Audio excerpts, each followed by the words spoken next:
నమస్తే, welcome to Kaloji TV. ఏదైతే Congress party Kamareddy declaration ఇస్తానని చెప్పిందో దానిపైన గత కొన్ని రోజులుగా అనేక పోరాటాలు, చలో హైదరాబాద్ పిలుపులు, అలాగే కొన్ని కార్యాలయ ముట్టలు కూడా బీసీ సంక్షేమ సంఘం ఆధ్వర్యంలో జాజుల శ్రీనివాస్ గౌడ్ అయితే చేయడం జరిగింది.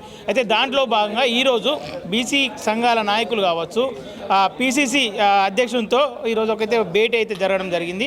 అసలు వాళ్ళకు పూర్తిగా కాంగ్రెస్ మీద విశ్వాసం ఉందా, లేదంటే ఇంకా ఏమన్నా మోటో మీద ఈరోజు ఆయనను కలిసిరా అని చెప్పేసి తెలుసుకుందాం. అన్న చెప్పండి శ్రీనన్న, అటు చలో హైదరాబాద్ పిలుపునిచ్చిర్రు, ఆ తర్వాత మీరు పోయి కాంగ్రెస్ అధ్యక్షుని కలవడం, ఈరోజు ఇక్కడ మీటింగ్ పెట్టడం, మీరు గెలిచిరనుకుంటారా? 100% మేము సక్సెస్ అయినామని మేము అనుకుంటున్నాం. ఎందుకు అంటే కాంగ్రెస్ పార్టీ అధ్యక్షుడు, పీసీసీ అధ్యక్షుడు మేము చలో హైదరాబాద్ పిలుపు ఇవ్వగానే వారు అధికారికంగా పిలిచి మాతో మాట్లాడి, మేము కాంగ్రెస్ పార్టీ కామారెడ్డి డిక్లరేషన్కు కట్టుబడి ఉన్నాము, మేము కులగణన చేసిన తర్వాతనే ఎన్నికలకు వెళ్తాము, మేము కులగణన బరాబర్ ఈ 3-4 రోజుల్లో విధివిధానాలు రూపొందిస్తామని మాకు చెప్పాడు.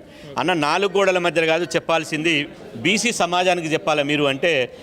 ఉదయాన్నే గౌరవ ముఖ్యమంత్రి రేవంత్ రెడ్డి గారితో వారు మాట్లాడి, రేవంత్ రెడ్డి గారు వారు మాట్లాడుకొని ఈరోజు ప్రభుత్వం తరపున, పార్టీ తరపున వాళ్ళు స్పష్టంగా, మహేష్ గౌడ్ గారు స్పష్టంగా చెప్పడం జరిగింది.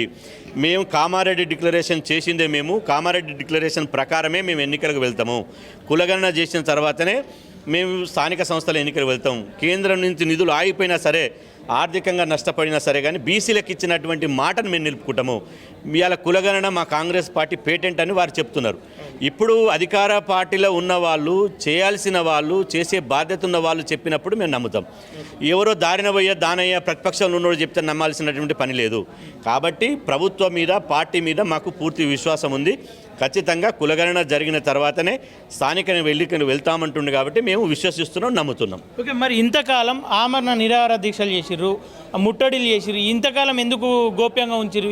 ఈ మాట స్వయంగా రేవంత్ రెడ్డి ఎందుకు చెప్పలేకపోయాడు? ఇప్పుడు ఎవరైనా అడగంది అమ్మైనా అన్నం పెట్టదు. మేము 6 నెలలుగా పోరాటం చేసినాం, కులగణన యాత్ర చేసినాం, రౌండ్ టేబుల్ సమావేశాలు పెట్టినాం, మేధావుల సమావేశాలు పెట్టినాం, అఖిలపక్ష సమావేశాలు పెట్టినాం, ఏఐసిసి ఆఫీసు ముట్టడించినాం. ఇవాళ చివరికి హైకోర్టులో కూడా కేసు వేసి హైకోర్టులో కూడా మేము ఎన్నికలు ఆపగలిగినాం. హైకోర్టు అఫీషియల్గా అఫిడవిట్ ఇచ్చారు ప్రభుత్వం తరఫున. ఈరోజు పీసీసీ అధ్యక్షుడిగా వారు పిలిచి మాట్లాడారు. అదేవిధంగా వాళ్ళు వచ్చి ప్రభుత్వం ఒక మెట్టు దిగి వచ్చి మేము కులగణన చేస్తామంటుంది. కాబట్టి మాకు కావాల్సింది రాజకీయ లబ్ధి కాదు, మాకు కావాల్సింది బీసీల లబ్ధి. మాకు కావాల్సింది బీసీ జాతికి ఏమి చేస్తే మేలు జరుగుతుందో గదే ఆలోచించి, ఒక బీసీలకు నికర్స్ అయినటువంటి ఉద్యమకారుడిగా మేము ఆలోచించి నిర్ణయం తీసుకున్నాం. నేను ఒక్క నిర్ణయం ఇవాళ మీరు చూశారు, దాదాపు 130 కూర్చోడానికి కుర్చీలు దొరకలే. అన్ని కుల సంఘాల అధ్యక్షులు, ఉద్యోగ సంఘాల అధ్యక్షులు, బీసీ సంఘాల అధ్యక్షులు, మహిళా సంఘాల అధ్యక్షులు వచ్చి ఏకగ్రీవంగా వీళ్ళ ఆమోదం చెప్పారు. రాజకీయ లబ్ధి కోసం మాట్లాడే వాళ్ళ మాటలు మేము నమ్మం. మా జాతి కోసం ఎవరైతే నికర్సిగా పనిచేస్తారో వాళ్ళ మాటలే నమ్ముతాం తప్ప ఇంకోరి మాటలు నమ్మం. ఇలా మేము పూర్తిగా విశ్వసిస్తున్నాం. కులగణన చేస్తే వాళ్ళకు దండం పెట్టి దండేస్తాం. కులగణన చేయకపోతే ఇప్పుడైనా మిలియన్ మార్చి తల కులగణన మార్చి ఇచ్చినాం. రేపు రాష్ట్ర బంద్ ఇస్తాం, రేపు రోడ్ల మీదకి వస్తాం, రోడ్ల దిగ్బంధం చేస్తాం, హైవేల దిగ్బంధం చేస్తాం. మళ్ళీ పిట్ట పీసు అనకుండా, కాకి కావు అనకుండా బీసీ ఉద్యమం ఉంటుంది. అట్లాంటి ఉద్యమం చేస్తాం తప్ప మేము ఎప్పుడు కూడా ఎవరితోటి కూడా రాజీపడం. మా జాతి కోసం ప్రాణాలకు తెగించి ఇప్పటిదాకా పోరాడినాం, మా జాతి కోసమే జీవిస్తున్నాం, మా జాతి కోసమే పోరాడుతున్నాం. కాబట్టి మా జాతి కోసం రాజీ పడకుండా ఏది మేలు జరిగితే దానికోసం పాటుపడతాం. ఓకే, ఈ పార్టీలలో ఉంటే బీసీలకు ఎప్పటికీ న్యాయం జరగదని చెప్పేసి అటు తీన్మార్ మల్లన్న కావచ్చు, ఇటు ఆర్ కృష్ణయ్య రాజ్యసభకు రాజీనామా చేసిన అని చెప్తా ఉన్నాడు బీసీల కోసం. అటు తీన్మార్ మల్లన్న ఎమ్మెల్సీ పదవిని కూడా వదిలేస్తా అని చెప్పి చెప్తా ఉన్నాడు. కొత్త రాజకీయ పార్టీ పెడతా అంటున్నారు. వాళ్ళకి మద్దతు చెప్తారా మీరు? ఇప్పుడు తీర్మాన్ మల్లన్న కాంగ్రెస్ పార్టీ శాసన మండలి సభ్యులు, ఇప్పటికీ రాజీనామా చేయలేదు. వారే అనేక మీటింగ్లో చెప్పారు, నేను కాంగ్రెస్ పార్టీ తరపున నేను చెప్తున్నా, కులగణన చేసే బాధ్యత నేనే తీసుకుంటున్నా అన్నప్పుడు పార్టీ ఎట్ట పెడతాడు? కులగణన చేసే బాధ్యత నాది అని తీర్మాన్ మల్లన్న చెప్తున్నాడు. తీర్మాన్ మల్లన్న కులగణన కోసం పోరాడినందుకు మేము అభినందిస్తున్నాం, వారికి ధన్యవాదాలు తెలుపుతున్నాం, మా బీసీ జాతి కోసం కొట్లాడుతున్నందుకు. కాబట్టి ఎవరు కూడా ఇప్పుడు పార్టీ పెట్టేటువంటి పరిస్థితి ఉందా లేదా బీసీలకే తెలుసు. ఎవరు పార్టీ పెడతారో వాళ్ళ ఇష్టం, పార్టీ పెట్టే స్వేచ్ఛ అందరికీ ఉంటుంది.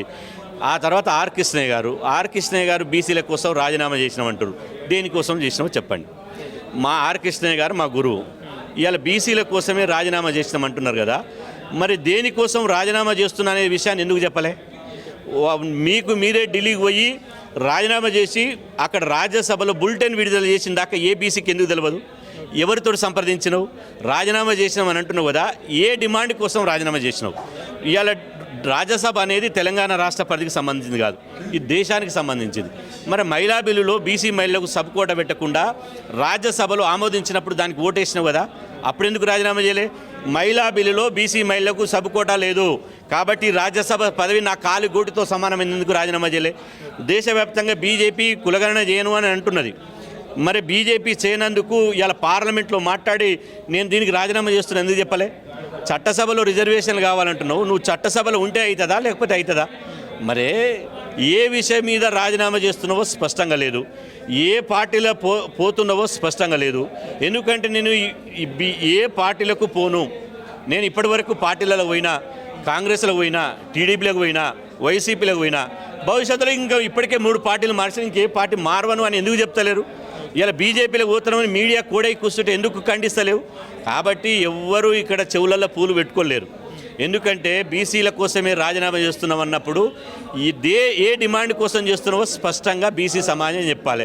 నా వెనుక బీసీలు ఉన్నారు, నేను బీసీల కోసమే చెప్తున్నా అని చెప్పి మాట్లాడితే ఎవరు నమ్మరు. కృష్ణ, దయచేసి ఇప్పటికైనా ఇంకో పార్టీలో పోకుండా ఉండు.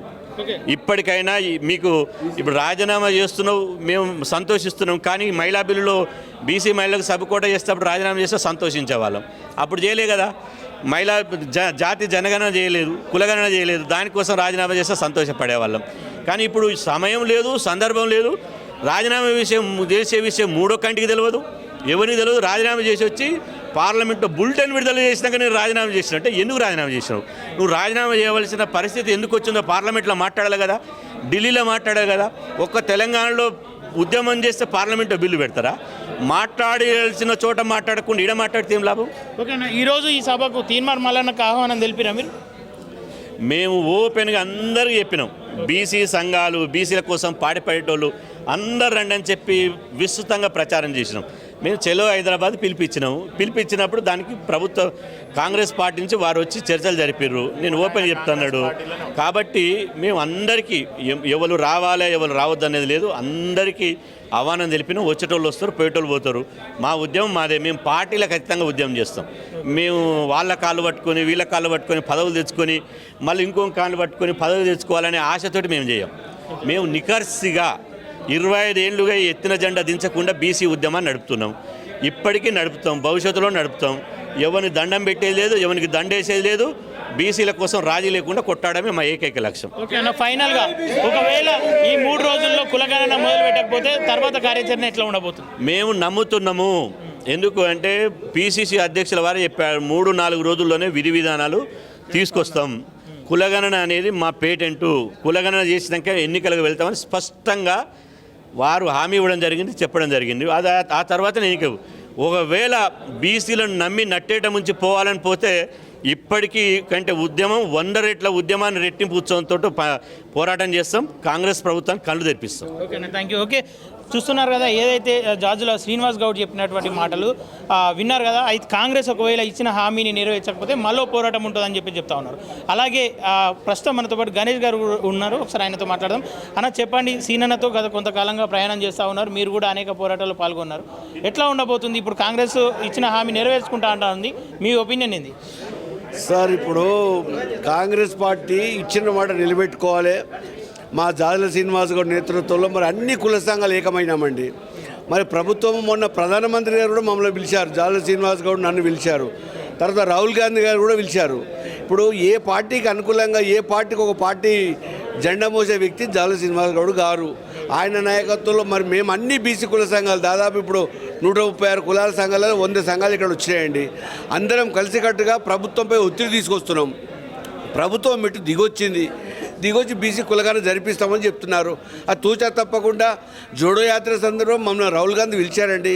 రాహుల్ గాంధీ గారు పిలిచి మరి బీసీ కుల జనగణన జరిపిస్తాము అని చెప్పారు. ఆ మాట నిలబెట్టుకోవాలని చెప్పి మేము రేవంత్ రెడ్డి గారు చెప్తానే ఉన్నాం. దాదాపు 6 నెలల పోరాటం అండి మాది.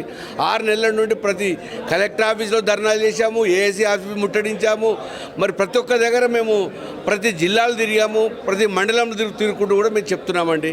ఆ తూచా తప్పకుండా బీసీ కులగణన జరగాలని ఇప్పుడు PCC PCC president Mahesh Kumar గారు కూడా వచ్చి చెప్పారు, తూచా తప్పకుండా చేయాలని మేము డిమాండ్ చేస్తున్నామండి. ఓకే అన్న, ఒకవేళ చేయకపోతే పోరాటం ఉంటుందని చెప్పేసి ఉంటుంది. చేయకుండా ఖచ్చితంగా పోరాటం ఉంటుంది.